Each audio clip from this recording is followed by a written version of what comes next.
குடும்பங்களின் செலவு சுமையை குறைக்கும் திட்டம் பிரதமரின் செல்வ மகள் சேமிப்பு திட்டம். இந்த திட்டத்தை பயன்படுத்திக் கொள்வதில் இந்தியாவிலேயே தமிழகம் தொடர்ந்து முதலிடம் பெற்று வருகிறது. பெண் குழந்தைகளை காப்போம், பெண் குழந்தைகளுக்கு கற்பிப்போம் என்கின்ற லட்சியம் கொண்ட புரட்சிகரமான இந்த திட்டத்தை பிரதமர் திரு நரேந்திர மோடி 2015 ஆண்டு ஜனவரி மாதம் 22 தேதி தொடங்கி வைத்தார். இந்திய அஞ்சல் துறையிலேயே இந்த திட்டத்தில் சென்ற டிசம்பர் மாதம் வரை தமிழகம் 18,71,485 கணக்குகளை கொண்டு முதலிடத்தில் உள்ளது.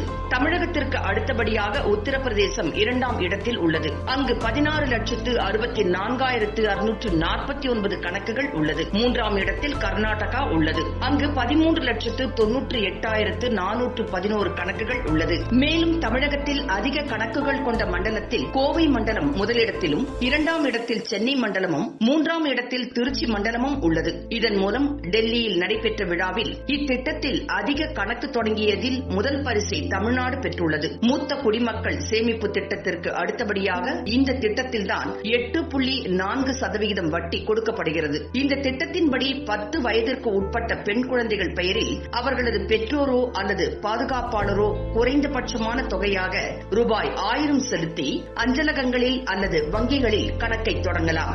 ஒவ்வொரு நிதியாண்டிலும் குறைந்தபட்சமாக ரூபாய் 1000 இந்த கணக்கில் செலுத்தப்பட வேண்டும். மொத்தம் 14 ஆண்டுகள் அல்லது பெண்ணுக்கு திருமணம் ஆகும் வரை பணம் செலுத்த வேண்டும்.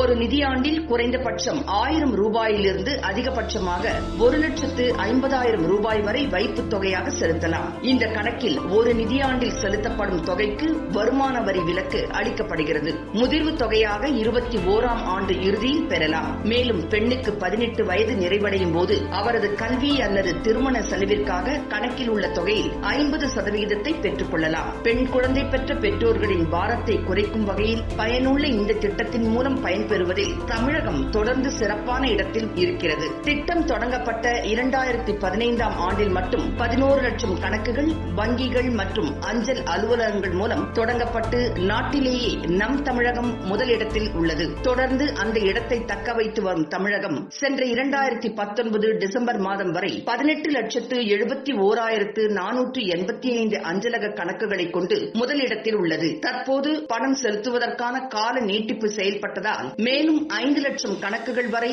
அனைத்து வங்கிகள் மூலம் புதிதாக தொடங்கி இருக்கலாம் என கூறப்படுகிறது.